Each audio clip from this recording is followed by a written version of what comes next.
Together we can show the world what we can do. You are next to me and I'm next to you. Pushing on through until the battle's won. No one's gonna give nothing to us. Into each other we put our trust. Standing united after the fight is done.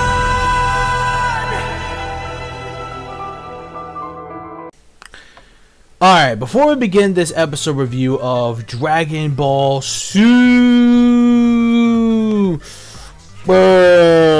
Ninja Reviewer here, by the way. Before we actually begin this review, let's take a moment of silence for a very incredible sacrifice of the one of Android 17.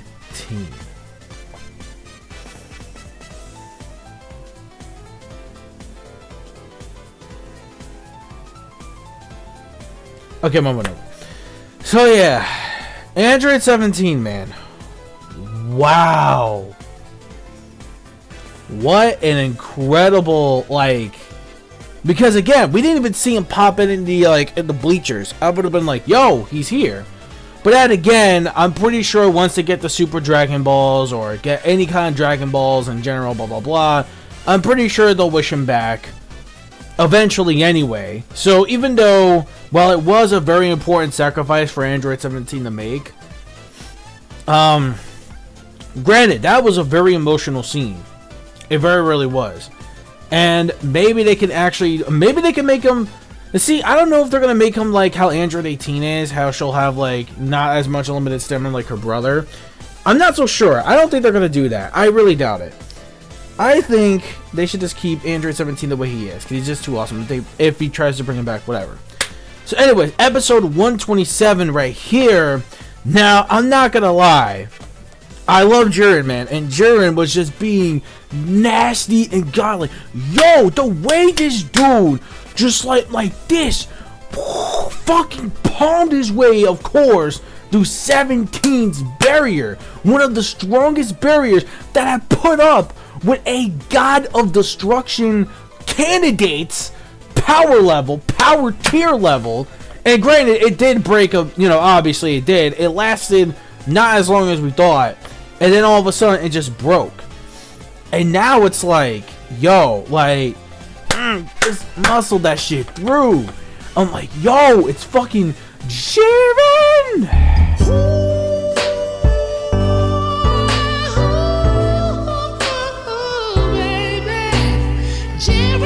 Pretty much. So, yeah, I mean, Jiren, I love you, dude. But your backstory, though, I mean, granted, don't get me wrong. I mean, it was pretty, like, the reason, don't get me wrong, I can understand his motive. That the reason why he's so obsessed with power is because he doesn't want to lose anybody else like he did back in his past, like when his family actually, being killed off. And what happened is that he's so obsessed with power that he wanted to actually gain as much as possible. That's why he's so stacked. He's so extra thick, mind you. Extra thick! Exactly. My man Aku said himself. Like, literally. Like, oh man. Like, literally, this dude became the powerhouse as he is now. But you know what's kind of funny? Like, Jiren had like this little outfit going on in the beanie. All I was thinking was, Rocky! Adrian! Adrian! Like, dude, I was literally thinking of Rocky when I saw him. Like, what the fuck? Yo, granted, little Jiren did look pretty adorable. I'm not gonna lie. Poor little Jiren actually just witnessing his entire family just like getting murdered, though, was fucked up. But at the same time, it's just, we've seen this kind of story before, especially with Dragon Ball or whatever shonen or whatever. So basically, it's just a revenge tyrant. That's pretty much all he is. Like, this dude is on a revenge tyrant. That's pretty much all he is. He wants to gain power. Or not like revenge. Okay, I'm sorry, not revenge. He just wants to gain stronger just to protect everyone. Not so much different compared to what 17 wants to do right now, where he wants to make sure, pretty much what Universe 7 wants to do. So obviously not a really big, I was thinking like, yo, like this dude was like inspired by someone. But granted, they did reveal that he was with some, I don't know, they didn't reveal his name. He was with some sensei that they actually trained with to become the way he is now. And he had a group of his boys, but then his boys got fucked up, and because of that, he had to gain like some new groups and new recruits in order to become in that Power Legion. But of course, there were some people who backed off. They're like, oh hell no, we got a lot of people who are dying and whatever. These guys are too strong. Like the same foes who actually took his parents' life, his entire family's life, are back, but they're even stronger than ever, and his boys got fucked. So then he would pretty much have to, you know, most of them just backed off. They don't want to sacrifice their lives, so now he had to find some new recruits. And eventually, you know, they did finally get the perpetrator who actually did it.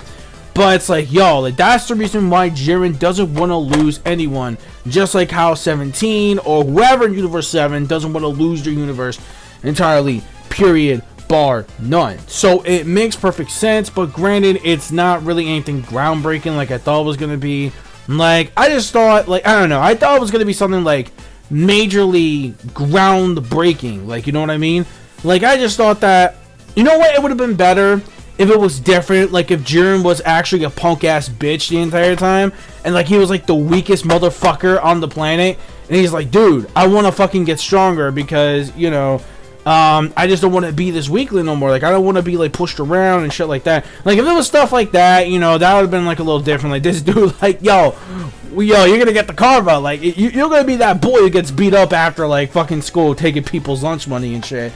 So, yeah. So, I was like, I really thought it was gonna be something like that, but it's like, okay, it's like, you know, it's not really anything groundbreaking, amazing. It's just basically, oh, you know, it's just people killed my family, so I have to get stronger to protect people who are like my family in this universe. The Pride Trooper. So, yeah, not that much different from what Universe 7 wants to do. So, really, it just kind of seemed pointless.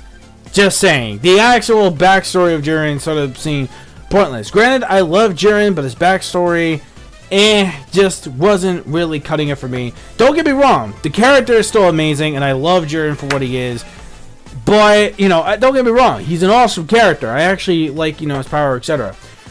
But, yeah, so even though that's the case, I would say it was just thrown in there. Maybe it's just me, because maybe it's been thrown in there too late. And since Dragon Ball Super is now officially ending in, like, what, like 4 episodes tops, now that Super is actually ending in 4 episodes, I just felt like they just pushed that story in, like, in the last second. But I'm like, okay, like, it could have been something like, I don't know, it could have been something a little more better and different. Like, you know, he was a punk bitch, then he became stronger, he was always weak. Basically, he was always weak because of, I guess, people, like, really just, you know, kind of treat him like shit or whatever. Like, something like that, I think, would have been better than what we got here, at least in my own personal opinion. So, yeah, that's it. Okay, getting back to whatever, we have, of course, Vegeta, and, of course, we have, you know, Goku, blah, blah, you know, just doing their thing, just battling against Jiren. The fights were cool, don't get me wrong, I enjoyed the fights. Animation looked really, really nice, very solid job on the animation. So, yeah, you know, basically, you know, you get, like, the really cool, you know, fights and stuff. You know, of course, you know, well, basically, no. There is one thing I forgot to mention before I wrap it up. Basically, Jiren's somehow weakness, and no, it's not a freaking song, in case you're wondering. It's basically, like, he has to do it when he is not paying attention, and when he's not focused, you know, get him on that back corner, and you can actually defeat him that way. Meaning, he has to have his back turned, or otherwise just not paying attention on what the fuck he's not doing, and then just catch him off guard. That's basically the only way. Like, basically, you have to do it when he's not looking from the back or whatever, which I think is like a weird weakness, is what basically is what Jiren is. But granted, Jiren can overcome that weakness, it's pretty obvious, because he's just too amazing. And I still can't believe that fact that Jiren is stronger than Toppo. Like, to me, that makes a little bit no sense, because, of course, Toppo, granted, he's a candidate, he's on a full God of Destruction. Maybe he's gonna take Belmont's place. Maybe he'll take Belmont's place in the near future. It's a possibility, but I just don't think it's gonna really happen, at least now. But that being said, yeah, that's pretty much it for this episode. Overall, you know, the fights were just, it's fucking Dragon Ball, man. It's fucking Dragon Ball Z level super fights, whatever. Do I need to really go into detail? The fights were just cool the way they are. Animation looked pretty damn solid, nice, but also pretty solid. So, yeah, overall, I'm going to give it a 4.5 out of 5. It's a great episode. Because, granted, it's a great episode because of the really big impact of what happened with 17. Oh, yeah, right, I have to get to that part. Okay, finally, the last thing, I swear to God, this is it. 17 had a plan in order to actually distract Jiren, and when that time actually comes, and when he's about to go, where he basically is about to, like, pretty much get destroyed, it's like, you know what, I have no other choice. I just have a limited stamina. What I need to do is to give you guys the advantage of an actual rest of your stamina, because I have unlimited stamina. So while he's about to destroy, like the most crucial blast as possible, I'll use whatever last remains of my barrier, and I'll create separate ones for you guys to heal yourselves while I actually take the hit. And yo, that scene, I'm not gonna lie, it was very, very dramatic. Even though, granted, he might get back to life, you know, whatever. Still, it was a very dramatic scene, regardless. The music and everything, the tone was just unbelievable. I knew something was going to happen with 17. I freaking called people like, no, 17's not going to get eliminated.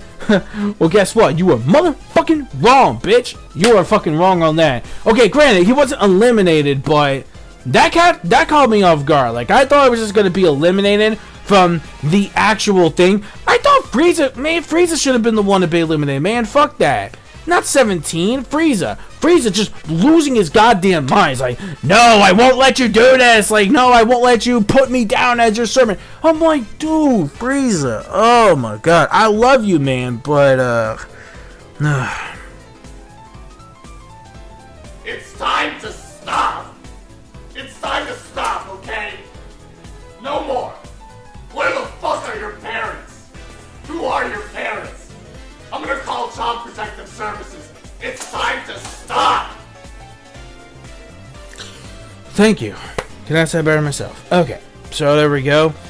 Yeah, it's time to stop, bro. It's time to stop. Like, literally, Frieza, I love you and all, but it's like, dude, why is Frieza just getting knocked on the rubble when his ass should have been not eliminated? Like, fuck that. He should have took out... If that was the case, Frieza and 17 should have both been eliminated. Not Frieza. Oh, I'm on the fucking ground. I'm like, bitch, no, get him out. Let him bail. He's lost his mind. He's probably on fucking crack he probably snorted some drugs. I don't fucking know. I don't know what's going on. He should have lost. Like, why is this dude still in the fucking tournament now? I mean, maybe he will lose within the next, I don't know, whatever 4 episodes we got left, but it's like, I mean, Vegeta, it's a possibility he'll go next, which is like, it's hard for me to say this, but granted, he did use an incredible amount of power against Toppo, so it does make a lot of sense if Vegeta just tanks out and just, you know, maybe gets eliminated. There's 3 minutes, by the way, left in the Tournament of Power. There's 3 minutes remaining left. That's insane. We're just about done, and maybe Frieza won't be the one to take Universe 7 home after all, or maybe he will. Maybe just 2 against 1 would be like a thing, but I'm not so sure. Oh, man. Okay. So that's it. I am done. For realsies this time. I am done. Rating, once again, a 4.5 out of 5. Again, great plus episode. Give me your thoughts in the comment section down below. Also, do not forget to click the bell to join the squad. Like, comment, subscribe. Follow my social media plugins, gamer tags as well. Peace, soul, love, chicken grease, and the sky is the limit. And manga fans, keep supporting Rich Reader what you watch. See you guys next week for episode 128.